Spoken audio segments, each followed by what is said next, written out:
खेला होबे, खेला होबे। जी हाँ, बंगाल में तो खेला हो गया, क्या अब पूरे देश में खेला होबे? पूरी बात जानने से पहले आपको बता दूं कि अगर आप नए आए इस चैनल पर तो फिर चैनल को सब्सक्राइब कर दें। जी हाँ, 2024 के लोकसभा चुनाव में विपक्ष की तरफ से कौन प्रधानमंत्री होगा, कौन है वह जो मोदी को टक्कर दे सकता है, इन सब सवालों का जवाब आ गया है। जी हाँ, और ये जवाब है राहुल गांधी नहीं, मायावती बिल्कुल भी नहीं, शरद पवार नहीं, सोनिया गांधी वो भी नहीं, केजरीवाल ये तो बिल्कुल नहीं, अखिलेश यादव नहीं, तो फिर कौन? तो इसका जवाब है ममता बनर्जी। जी हाँ, ममता बनर्जी दूसरा मोदी बनने की तैयारी कर रही है।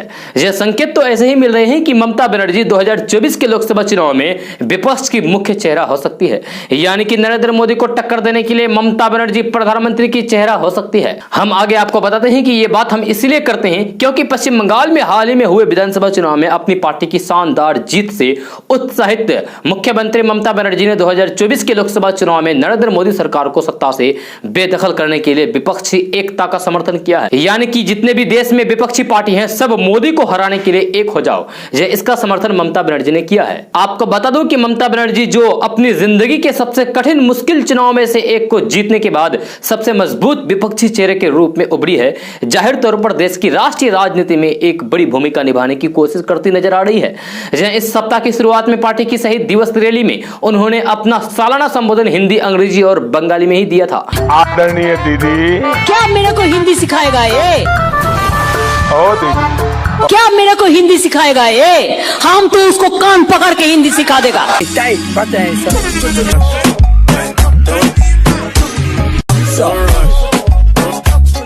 इस दौरान ममता बनर्जी ने विपक्षी नेताओं से मोदी सरकार को सत्ता से बेदखल करने के लिए एकजुट होने और गठबंधन के गठन की दिशा में काम करना शुरू करने के लिए कहा था। यानी कि ममता बनर्जी ने कहा था कि सारे विपक्षी दल मोदी को हराने के लिए, सत्ता से बेदखल करने के लिए एक हो जाओ। इस बीच टीएमसी के राज्य महासचिव कुणाल घोष ने कहा है कि कोई भी इस बात से इनकार नहीं कर सकता है कि ममता बनर्जी राजनीति के केंद्र के रूप में उभरी है।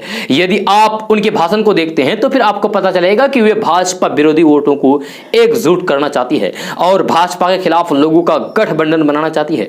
जी हां, टीएमसी के एक नेता ने कहा है कि ममता बनर्जी ने 2014 और 2019 के अपने अनुभवों को देखते हुए विपक्षी एकता का समर्थन किया है। उन्होंने कहा है कि 2014 और 2019 के दौरान एक संयुक्त मोर्चा बनाने के प्रयास कारगर नहीं हुए क्योंकि चुनाव से कुछ महीने पहले इसकी पहल की गई थी। इससे मतदाताओं में स्वीकृति की भावना पैदा नहीं हुई। इस बार हम चाहते हैं कि सभी मतभेदों को दूर करें और प्रक्रिया को समय से पहले शुरू करें। हालांकि टीएमसी एक मजबूत भाजपा विरोधी मोर्चा बनाने के लिए प्रयास कर रहे हैं, लेकिन उनके खेमे के लिए सभी विपक्षी दलों को अपने राजनीतिक मतभेदों को दूर करने और फिर साथ में काम करने के लिए राजी करना एक कठिन काम होगा।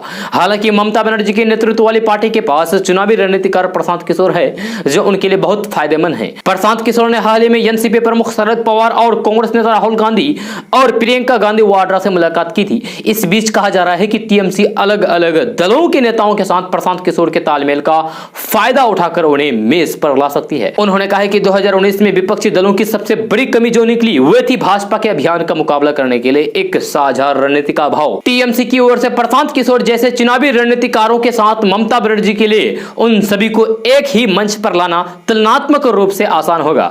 उन्होंने कहा कि बंगाल चुनाव को लेकर भाजपा के केंद्रीय नेतृत्व द्वारा मोदी बनाम ममता की लड़ाई के रूप में पेश करके देशव्यापी मीडिया प्रचार ने केवल टीएमसी प्रमुख ममता बनर्जी को खुद को ऐसे नेता के रूप में स्थापित करने में मदद की है जो 2014 से चले आ रहे भाजपा के विजय रथ को रोक सकती है। जी हां, राजनीतिक विश्लेषक सुमन भट्टाचार्य ने कहा है कि मोदी सरकार की लोकप्रियता अब तक के सबसे निचले स्तर पर है और विपक्षी खेमे को इस समय का अधिकतम लाभ उठाने की आवश्यकता है। तो ऐसे में अगर बात बनी जो टीएमसी सोच रहे हैं तो मोदी को हराने के लिए ममता बनर्जी को प्रधानमंत्री का चेहरा बना सकती है।